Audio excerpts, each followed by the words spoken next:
Give Illinois credit. They played really well. They played really tough. Their speed really disrupted us. They played small. They fronted Lamar Stevens in the post and played him on the backside. So they did some really good things. I'm still proud of my guys. We just won 8 games in a row. So great lessons to be learned from this game, that you got to show up every single night in the Big Ten. Nothing's going to be handed to you. So there's going to be a lot of lessons learned from this, and we'll look at the film and we'll get better. We haven't, shot this poorly. And again, I want to give Illinois credit. They sped us up. They disrupted. But 4 for 19, the way we've been playing, obviously was a little shocking to me. I thought they did a nice job of disrupting our offense. So again, watch the film. We'll learn from it. We'll get better from it. A lot of basketball. I've been telling you guys that all year, even during the winning streak. There's a lot of room for growth with this team. And tonight's a good example. Without watching the film, Pat, this just seemed like Illinois played their butts off and played really well, and your guys played as hard as they could, but maybe it just wasn't your night. Do you agree with that or not? I think both teams, that was a heavyweight fight, for sure. I go back to the Palestra. That was a heavyweight fight, but people were making shots. And tonight, that was a rock fight. Nobody was really making shots except for 11. And Lamar was doing his best, and Brock hit a big 3 for us. We did some decent things in transition, but, man, it was really about stops and rebounds.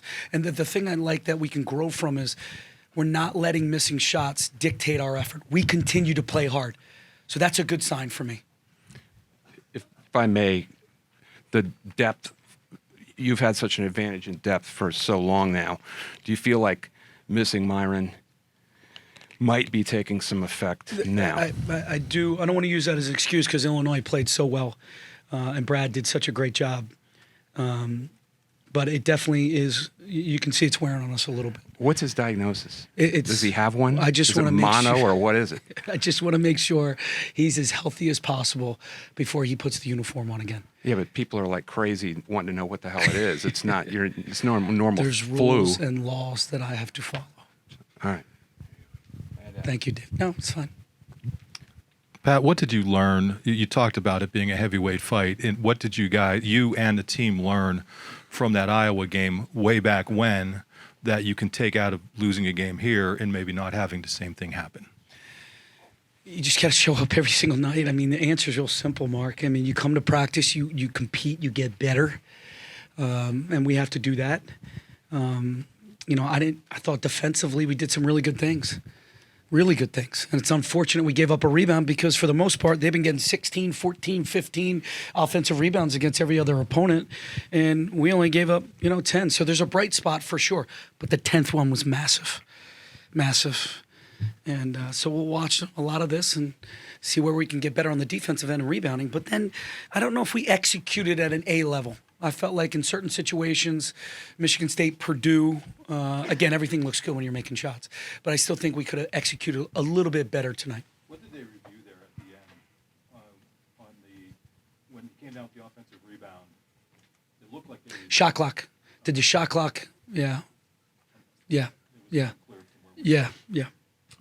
Pat, like you mentioned, they made life difficult for Lamar tonight, but earlier in the season when teams did that, it seemed to open up looks for other guys, and tonight it didn't seem to be the case just looking at the stats. Why do you think no one else was able to kind of find a rhythm while Lamar was struggling? I wouldn't say Lamar was struggling. I was saying he had 2 and 3 guys on top of him. I thought he was patient. I thought he did a nice job of trying to get everybody shots. I thought some of these guys had some open ones that they've been making, and they just didn't go in tonight. That happens. It's a game of basketball. Winning streaks can become a thing that can consume you in ways that you would rather not have them consume you. Is there a silver lining in losing in the sense that that is no longer a thing you have to deal with? No. I like him. I was really enjoying winning. Fair enough. I was kind of I've been here a long time, so I was really enjoying it. You know what I mean, Ben? So maybe we can start a new one. That'll be the next step for this group. Coach, right here. Brockington hits that jumper, give you guys a 41-40 lead. I think it was like midway through the half, and Illinois went on a 10-2 run after that, and kind of seems like the rest of the way you guys really struggled with executing and making shots. how do you think that in a close game situation, which you guys haven't had a ton of during this winning streak, how would have having Myron in there, in the last 5 to 7 minutes helped your offense? Oh, dude. Look, they call his nickname's Buckets. I mean, he's a guy who can get you a 3-ball in a game like today, or at least get downhill and get yourself to the free throw line. And that's another thing we have to learn. Like, if the shots aren't falling, we're in the bonus. Get to the free throw line. And we only ended up with 13. I mean, you're at home. You're in the bonus early enough where you should be playing off 2 feet and trying to get to the free throw line. So we're going to learn. There's a lot to learn from this game. As we move forward with questions, let's kind of eliminate the what-if questions, if we could, please.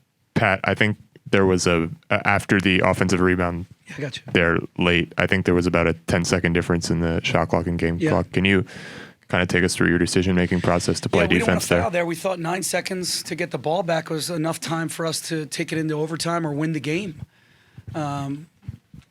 So give them credit. They didn't run the ball screen out because we've been trapping him or blitzing him, and he went one-on-one, and he made a big play. I mean, he's a big-time player. Coach. But if you get a stop there, you have plenty of time to make a decision. All right. Pat, you kept Seth on IO a lot tonight. Talk about the challenge that is for a freshman and how you thought that he did tonight going up against him. I thought we had everybody cover him tonight. It wasn't just Seth Lundy. You're probably just thinking about the step backs that IAO hit. They were big-time shots from a big-time player. But Seth's a freshman. He's going to learn from this, and he's going to get better from this. I mean, I'm excited about Seth Lundy, what he's able to do and the confidence that he had to make those 2 free throws. I mean, he's a tough kid. We got a shining star there for the future of Penn State basketball for sure. Coach, you win 8 games in a conference like this. Obviously, things are going well. How do you kind of eliminate maybe attitude changes or distractions that kind of come with a loss like this and just refocus, regroup, do the same thing? Yeah, I said that to him in the locker room after the game. We got to come closer together now. This isn't the time to point fingers. This isn't time to run away from each other. It's the time to come together and get even closer and have that family atmosphere even tighter, that trust, that belief, even closer. And you know what? The distractions on the outside, got to put your walls up. Put your walls up, come back to work, keep getting better. Pat, it seemed like you guys went to a lot of hard hedges when they would set a ball screen for Io. What went into that decision, even though it sort of left Coburn open, for some easy looks underneath?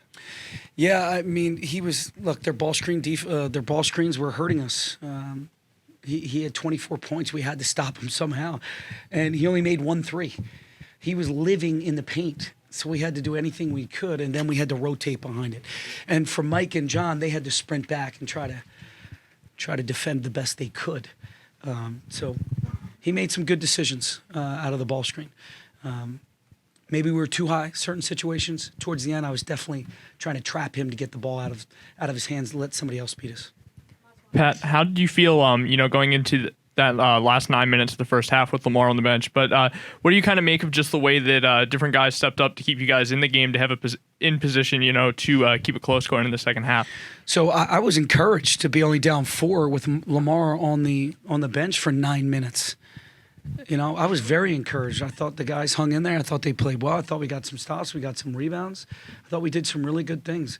Again, there's some bright spots here. There's some things that we can build off of.